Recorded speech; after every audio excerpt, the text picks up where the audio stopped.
Welcome back to the Budding Author Podcast with me, Simon Ward, your host. And today we have Jami Kellett. How you doing, Jami? I'm doing well. Thank you so much for inviting me. My pleasure indeed. Author, poet, mental health, well-being. This is the place. This is the safe space, the safe place. First of all, Jami, what got you into writing to start with? Have you always written poems? Well, actually, my mom was a writer, and she authored two children's books um, several years ago. It's been probably over 20 years ago. And she also wrote a poem that made it into an anthology. And so I had that influence as well. But um, I started writing to help with my mental well-being, Yeah, and I started writing poetry, and then I thought, well, maybe somebody else might um, might benefit from it. Yeah. would benefit from it as well. Have you ever written books, short stories, or is poetry your thing? Poetry is really my thing. However, I enjoy like legal thrillers Oh, and like the court proceedings, like that kind of um, like suspense mystery type writing as well. And I do have a book that I've been writing for a while, um, but I seem to always go back to the poetry. well, maybe the poetry sort of maybe flows inside of you better. I think. Hmm. Um, People have been quite touched by your poetry, dedicated to all those who suffer in silence. Because as a suicide survivor, um, poetry sort of helped you to sort of help with your mental well-being, help to calm you down, and that sort of stuff. Tell us how that helps you through. I think that by writing your feelings down really provides a space for them. Yeah, Instead of being locked up inside to write the poetry, it kind of gets it outside of yourself. yeah. And it was a very healing experience for me to be able to do that. It's not to oversimplify, but it's like a problem shared, a problem halved sort of arena. Yes. But I Hmm, think exactly. also by getting it all down, you sort of almost releasing it from yourself, aren't you? Yes, I Is that what am. it does? Hmm. What kind of feedback have you had from people? Is it helping other people with their troubles as well? Because people often suffer in silence, as we sort of touched on there. Well, I think that, well, I've had a lot of positive feedback in reference to my poetry, and a lot of people have mentioned that it's resonated with them, and it's not talked about as much. No, And I wanted to make sure that people knew that where I am now isn't where I came from. You know what I mean? Like where I came from before, like I had a lot of problems with mental health and depression and anxiety, and where I'm at now, I'm in a much better place, that's mentally, physically, emotionally, spiritually than I was previously. I can tell talking to you that you're sort of much more calm and relaxed. What was it that sort of tipped you close to the edge and that sort of thing? What was was there a trauma that you'd had to go through that caused you to an accumulation of lots of things? It was accumulation of a lot of things. I believe that I had depression for a really long time, like probably within my childhood. And I think that when it's untreated, it can cause a lot of problems, within your life. And so thankfully, um, I'm still here. And Yeah. I did have a suicide attempt, and thankfully I'm here. And I feel like that's not by accident. I feel like I was meant to be here. And although at the time I had no idea that I would be able to do anything like this, like Yeah. I felt very, You found a new part of you, perhaps. I did, and I would have, like I said, I would have never guessed that I would have ever been able to write about it, let alone, you know, resonate with other people. Do you think that with depression, a lot of that is because people don't talk about it? That, like, by just keeping it within themselves, that sort of, that's where it ferments and builds the problem, and it's by Yeah. talking to other people helps to relieve the tension of that. And obviously through your writing, that's an alternative way of sort of releasing it, isn't it? Yes, it is. And also, depression always makes you feel, or it did for me, and I know that it does feel that way for others as well, but it felt for me like, you feel worthless, you feel like people don't care about you, when in fact you do have people that care about you, and your emotions are suppressed, because of the depression and the anxiety. And so I think that by allowing yourself to speak out about what's going on with you, because I used to think everybody should know what's going on with me, but they Yeah. don't. They only know what you tell them.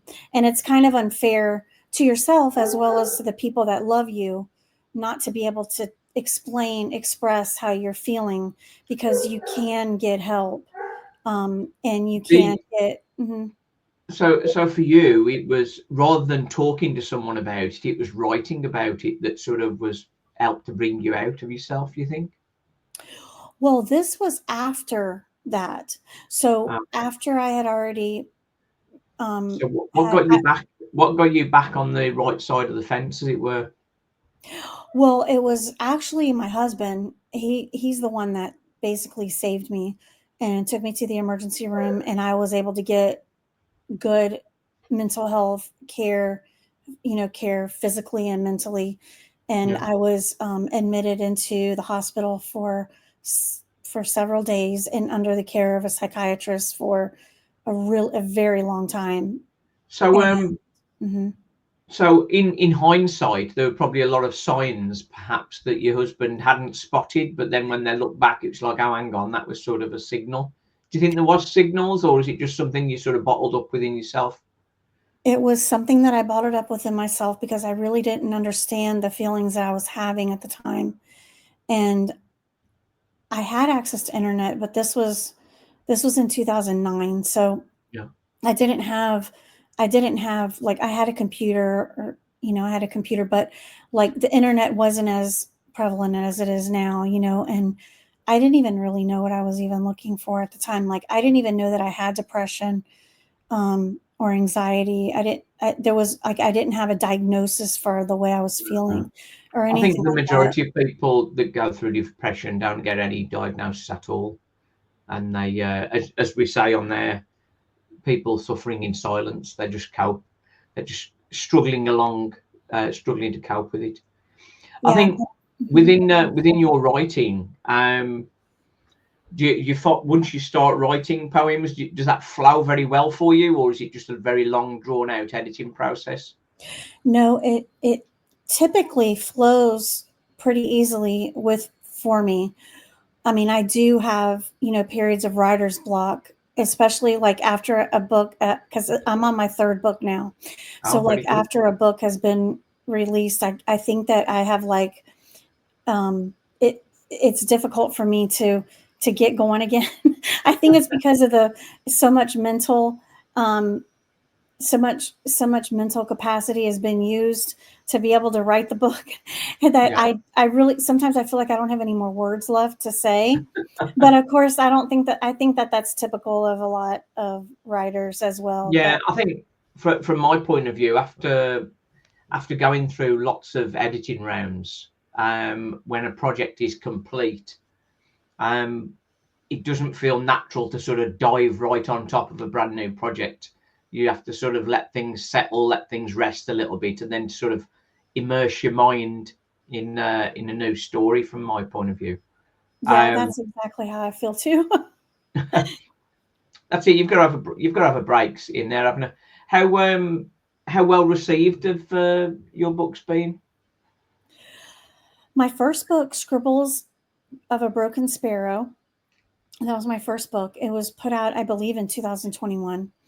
And I did very, very well with that book. It was very well received. That was more of a very raw poetry that I wrote, Yeah. very raw, and kind of, a little bit of anger to it, a little bit of anger, a little bit of um, drowning in a way, like Yeah. where I just got everything out on paper without any um, just with abandon. Like I just wrote everything. I didn't. Yeah. I wrote exactly how I felt. I wasn't worried about how people thought about me. I wasn't worried about any of that. I was just trying to get it out on paper. And I had known by writing on prompts with, through which it was Twitter at the time. Now it's X, but Yeah. throughout Twitter and X, um, I've written that way in the past. And I've had people tell me, what you've written really resonated with me, Yeah. that the way that you felt is the way that I feel. And so, having people give me that kind of feedback Creating made that me connections, feel isn't it? not only wasn't I alone, that I felt there was a need for me to put my experiences down more frequently so that maybe I could help someone else not feel alone like I did at the time. Yeah. I think it's true. The people with depression are sort of suffering alone, but it's when you sort of unite and you realize it's not just you. That's Mhm. when it starts to lighten, because it's not such an insular thing. Other people are having the same problems, they're having the same challenges, and I think that's the way through it, isn't it? I think so. And I mean, the best you'll see in a lot of my writings, I write, you matter, you're important, you have a place in this world, a space in this world, you belong. I write things that I would have wanted to hear at the time. Yeah. So I feel like, of course, I'm not going to be exactly, my experiences is not exactly what everybody else's is, No. but the situation point that you're at is, in my opinion, I've been through it too. And just having somebody realize that that somebody else went through it, and look where they are now, meaning Yeah. that you could you're only focused on your pain at the moment. And once you get past that pain and you start to heal, and you start to become better by going to the doctor or whatever that it looks like for you. But Yeah. I would probably say that going to the doctor would be the best way to begin healing, because sometimes you need help through medication Is or it is it possible therapy. to is Mhm. it possible to get through it without medication and therapy? Yes, I think it is, but I think that it's a little more difficult. It's a harder road, yeah. I think it is because you may not know, like, unless you get some of those feelings out, Yeah. it's going to hinder. I feel it's going to hinder you in a way. But having somebody like therapy is amazing, because I've heard a lot of good things and bad things about therapy, but I feel like I'm a wife, I'm a mom, I work full time, Yeah. I write, but for that 1 hour, that's dedicated for me.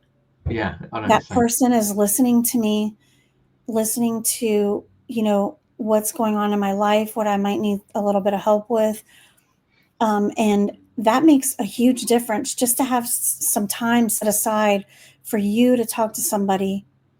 Do you Um, feel do you mhm. feel that maybe your closest friends, you couldn't talk to them about it, or Oh yeah, absolutely. what was the Absolutely. I think that if you, as long as you talk to somebody and you let somebody know how you're feeling, um, is definitely a road to progression, and a Yeah. road to recovery, of course. But I want to be like, I want to make sure that I state that yes, you can heal on your own, but I Yeah. think it can be difficult to do it by yourself. And it is good to talk to somebody. Anybody is better than nobody. And But I think mhm, going forward for a more balanced mental health, we need to have crazy moments occasionally, don't we? We need to sort of let loose. And a phrase of mine is everything in moderation.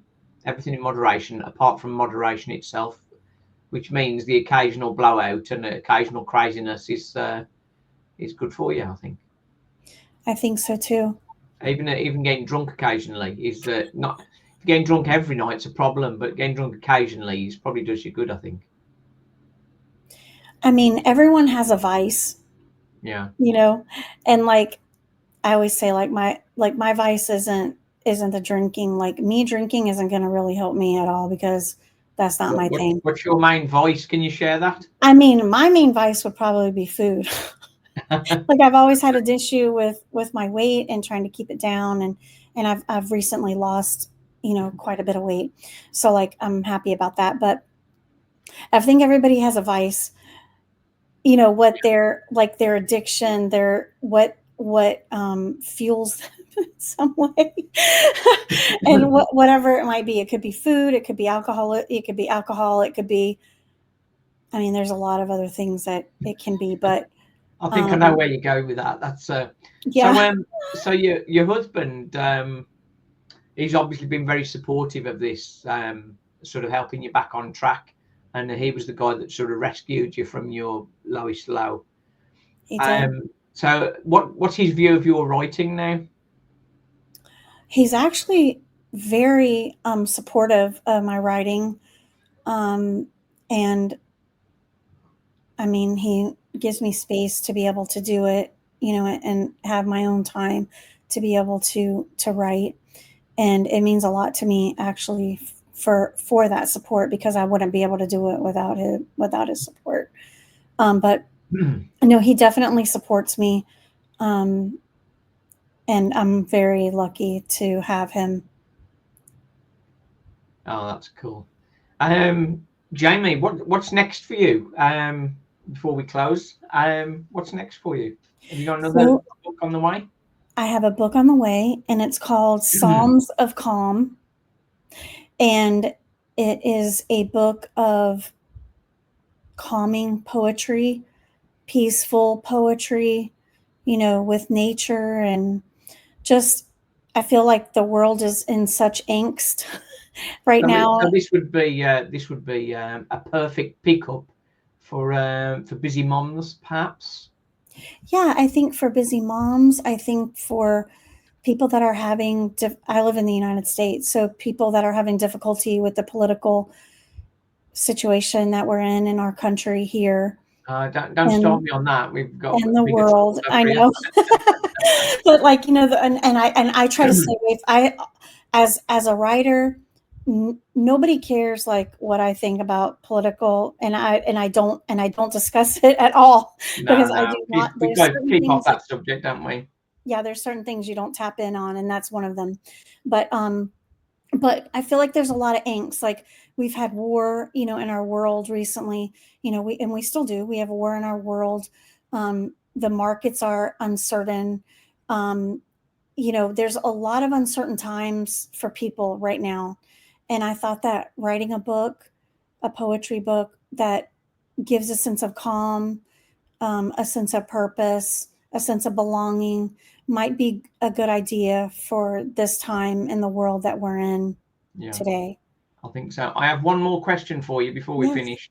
thank you. Um, but I just want to tell people, if they haven't seen it already, the series I run on YouTube Shorts and on TikTok and also on Twitter is Finish My Line. It's like a little creative segment where I pick a song, a line from a song, and you need to finish that line in a genre, and I roll the dice every week to see Okay. what genre we're going to be in. So if people haven't checked that out yet, go and have a look at that. And get yourself in every week, and we get some special prizes coming up for people doing that. Oh, that's Final awesome. question for you, Jamie. Yes. How do you cope with procrastination? My middle name is actually procrastination. Oh, you've adopted the name. It is very difficult. Procrastination is very difficult for me. So, but what I've learned is most of the time what I'm procrastinating about is very simply done if I would just do it instead of procrastination.